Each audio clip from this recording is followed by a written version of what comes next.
Doon ho sa mga nasawi, patawad ho, hindi ko ginusto yung pangyayari. Naprovoke lang ho ako. Talagang sobrang ho yung pampipiko na ginagawa nila sa akin. Totoo yun ho talaga sinasabi niya. Kaya patawarin niyo ako. Mula bata po, hindi siya nagbigay sa amin ng problema. Siya po kung tutuusin siya, nagpapasaya sa pamilya, punong-puno ng pangarap. Ma'am, kung ako lang po ang tatanungin, gusto ko talaga sa totoo lang, maibalik na ang bitay na parusa sa Pilipinas. Handa kayo, ma'am. Kasuhan po natin yung suspect. Ma'am, mandang-handa po, ilalaban namin hanggang dulo. Makuha lang umusti siya ng anak ko. Ay, Sir Rafi, kayo na po ang bahala. Sir Andrew, magkano po ang funeral service po ng family ni RJ at ano po ang inclusion po nito, sir? Bali po, ma'am, yung total service po ni RJ is 230. Tapos, full package na po siya until hanggang madala po natin sa sementeryo si RJ, simula bahay. Full package na po siya. Wala na pong ibang additional payment. Dala na rin po namin yung full payment po na 230,000.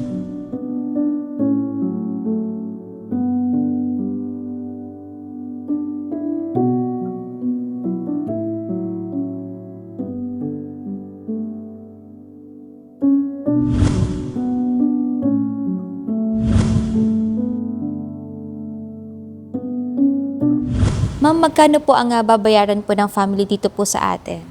42,000.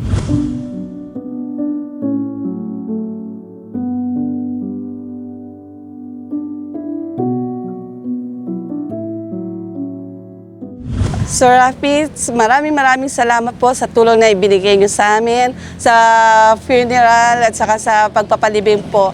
Malaking tulong po to talaga sa pamilya ng pinsan kong si RJ Gonzalez. Salamat po.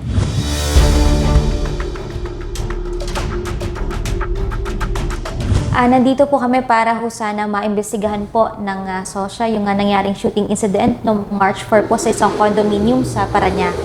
Sa hanay po ng SOSYA, ano po ang maaring gawing aksyon po natin dito? Sa hanay po ng SOSYA, sa dinulog po ng tanggapan po ng programa po ni Senator Tulfo, ay agad po natin magkakantak po ng moto proprio investigation. As of this moment nga po, ay na-approve na po ang letter order para magkandak po ng moto proprio investigation sa naturing na resort residences sa Parañaque. Para po ma-check natin kung meron po bang o nagawa ng ating mga agency ang kanilang mga obligasyon o tungkulin sa kanilang client na protektahan o i-secure ang naturang resident para naiiwasan po ang mga ganitong insidente. Ayan po.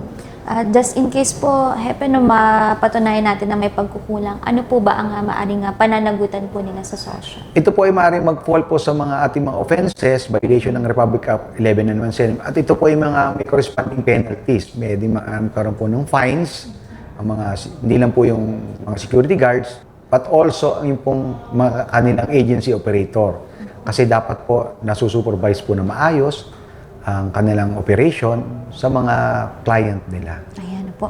Sa mga client po, mga companies po, ng mga nagkakaroon po ng ganito insidente, welcome po naman ang aming tanggapan ng SOSYA para po mag-report, para ma-check po natin, lalo na po yung mga security guards and agencies, kung talaga po nape-perform nila ang kanilang duty at saka mga obligasyon bilang mga security ng kanilang mga client. Kami po ay nagpapasalamat po, Hepe, sa pagtugon at pag-aksyon po natin dito sa kaso at maging maliwanagan na rin po yung mga residente doon kung ano po ba talaga ang naging aksyon ng security agency po sa nangyaring insidente. Maraming salamat po. Thank you po. At nagpapasalamat po kami kayo kasi po naging katulong po namin ang programa po ninyo ni Senator Tulfo sa ating pong pag-i-implement ng ating batas regarding sa security.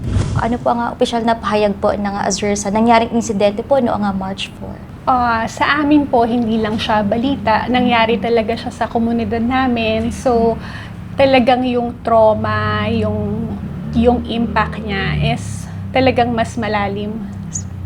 So, talagang medyo shocking for the community and we are trying to do our best under the situation. Yes. Ano po ang agarang aksyon po natin sa nangyaring insidente po? Nung nangyari siya nung March 4, within 7 minutes may naging responde na. Yun yung first responder namin, nandun na siya sa site, and within 13 minutes, nasa palabas na sila yung first vehicle para dalhin yung mga biktima sa ospital. So, yun yung naging aksyon ng management. Of course, after that, nagkaroon ng maraming meetings, pero ang direksyon ng management nung panahon na yon is talagang full cooperation sa police. Kasi yun naman talaga yung obligasyon.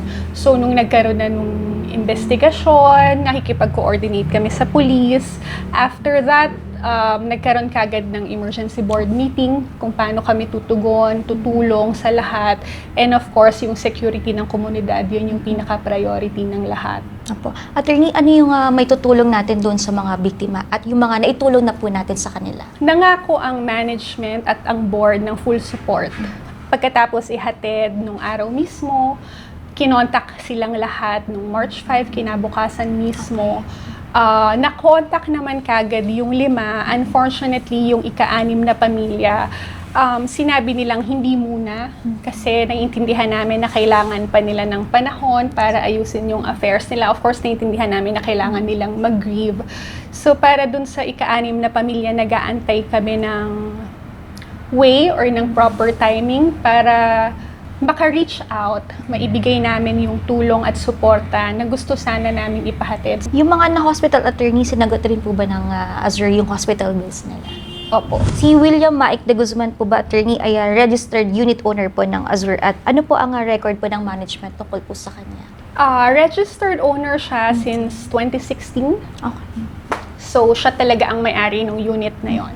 Merong naging request for mediation. Okay. So, may na-record kaming 2 request for mediation. Based sa record namin, settled siya nung tinanong sila kung gusto nilang pumunta sa barangay for another mediation effort. Humindi naman yung mga parties. Na-advise din sila na kung gusto nila, they can consult their lawyers. Kung gusto nilang i-escalate. Pero, based on our record, nagkasundo sila during the mediation doon sa security office.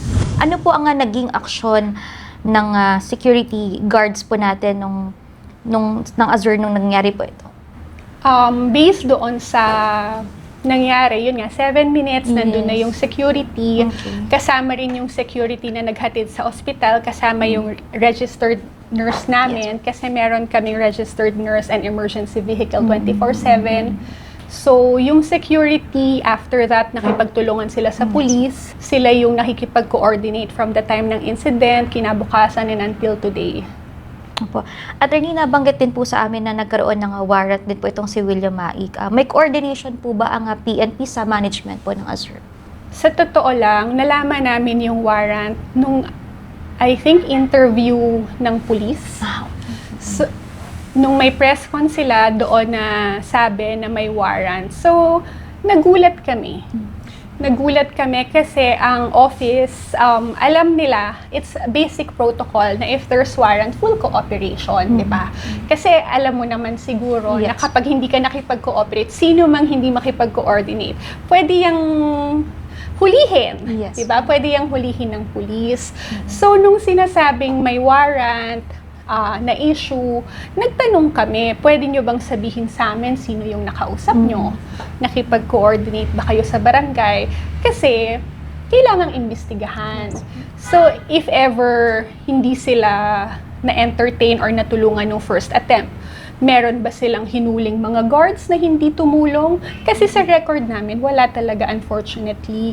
And sino ba namang may gusto na ang taong may warrant nananatili sa komunidad mo, di ba? So, and that's 2023. Anong nangyari nung 24, 25, 26? So, isa siya sa mga kasama sa iniimbestigahan namin na gusto rin namin ng clarity. Based sa record namin, 2 beses nagreklamo yung biktima dun sa suspect. Tapos yun nga, nagkaroon sila ng mediation. And based dun sa record, nagkasundo naman sila. May naging action rin po ba tayo doon sa security agency dito po sa atin sa Azure and then sa mga guards on duty po that time? Ngayon po, iniimbestigahan lahat ng tao na nandun. Not limited to the security. Okay. So, nire-review po lahat ng CCTV. Tapos kung ano man po yung maging resulta ng investigasyon, ipaparating po yun sa komunidad, di ba? So, para makita po kung ano yung mga process improvement, ano yung mga bagay na kailangang ayusin at pwede pang ayusin. And ano, attorney, yung mga hakbang pa po na gagawin po natin and security measures para yung mga ganitong pangyari ay hindi na po maulit? Ang immediate na ginawa ng kumpanya, sinara nila yung isang gate sa Bahamas Tower kasi parang access road yon. So temporarily sinara yon. Nagkaroon din ng increased presence ng police. Pag hindi ako nagkakamali hanggang end ng week na to. Para visibility. And then, meron din kaming project na pinaprioritize ngayon, yung installation ng RFID. Okay. Kasi malilimit yung mga access at yung mga security per tower. So, tighten security talaga for the community. May panawagan po ba tayo, attorney, sa publiko patungkol po sa nangyaring insidente? Gusto lang naming makiramay talaga sa pamilya. Nagpapasalamat kami sa inyo na nabigyan kami ng channel, but syempre mas magandang makausap din namin sila, 'di ba? Yes. Personal na masabi namin yung pakikiramay namin kasi iba naman yung personal mong malapitan yung pamilya kasi naiintindihan namin na napaka-difficult ng panahon na to para sa pamilya nila. So, yung suporta gusto sana naming mapaabot sa lahat. You know, hindi lang naman yan financially, yung morally, yung maparamdam mo na nandun ka talaga, mahalaga yon, di ba? So, yon, gusto lang sana naming makausap din yung pamilya. Pero naiintindihan talaga namin na hindi pa sila ready kasi syempre hindi naman kami yung priority nila, di ba? So, pamilya muna rin yung, they are grieving and we understand that.